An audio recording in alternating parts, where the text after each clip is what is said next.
Bhakti is intense love for God. It is the nectar of love, getting which man becomes perfect, immortal, and satisfied forever.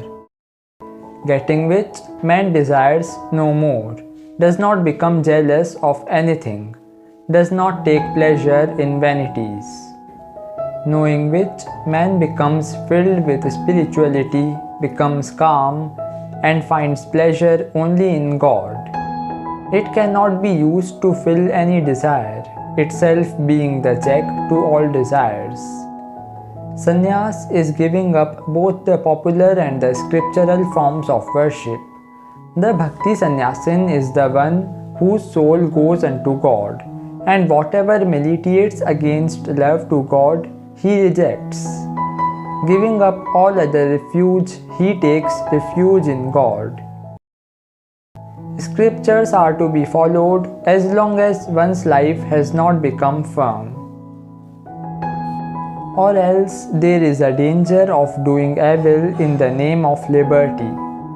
When love becomes established, even social forms are given up, except those which are necessary for the preservation of life.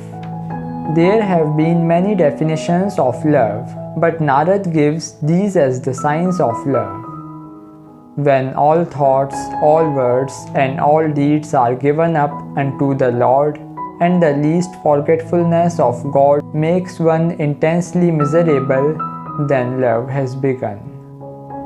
As the gopis had it, because although worshipping God as their lover, they never forgot his God nature.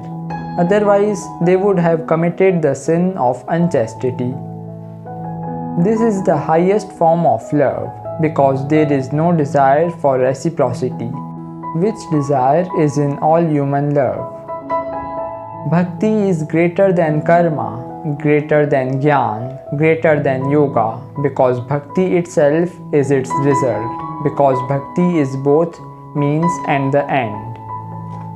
As a man cannot satisfy his hunger by simple knowledge or sight of food, so a man cannot be satisfied by the knowledge or even the perception of God until love comes. Therefore, love is the highest. These, however, masters have said about bhakti. One who wants this bhakti must give up sense enjoyments and even the company of people.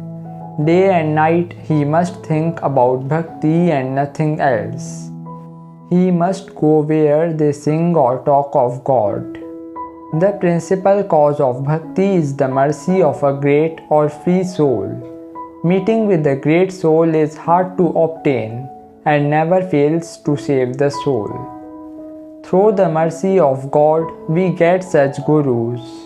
There is no difference between him and his own ones. Seek therefore for this. Evil company is always to be shunned, because it leads to lust and anger, illusion, forgetfulness of the goal, destruction of the will, and destruction of everything. These disturbances may at first be like ripples, but evil company at last makes them like the sea. He gets across Maya who gives up all attachment, serves the great ones, lives alone, cuts the bondages of this world, goes beyond the qualities of nature, and depends upon the Lord for even his living.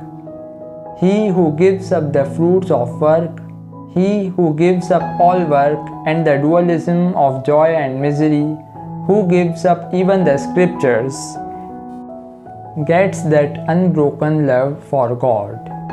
He crosses this river and helps others to cross it.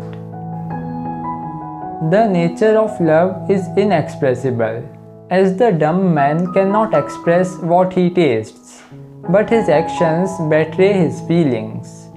So a man cannot express this love in words, but his actions betray it. In some rare persons, it is expressed. Beyond all qualities, all desires, ever increasing, unbroken, the finest perception is love. When a man gets this love, he sees love everywhere. He hears love everywhere. He talks love everywhere. He thinks love everywhere. According to the qualities or conditions, this love manifests itself differently. These qualities are tamas, dullness or heaviness, rajas, which is restlessness or activity, and sattva, which is serenity and purity. And the conditions are arth, which means afflicted, artharthi, which means wanting something, jigyasu, searching truth, and jnani, the knower. Of these, the latter are higher than the preceding ones. Bhakti is the easiest way of worship. It is its own proof and does not require any other. Its nature is peace and perfect bliss. Bhakti never seeks to injure anyone or anything, not even the popular modes of worship. Conversation about lust or doubt of God or about one's enemies must not be listened to. Egotism, pride, etc. must be given up. If those passions cannot be controlled, place them upon God and place all your actions on Him. Merging the Trinity of Love, Lover and Beloved, worship God as His eternal servant, His eternal bride. Thus love is to be made unto God. That love is the highest which is concentrated upon God.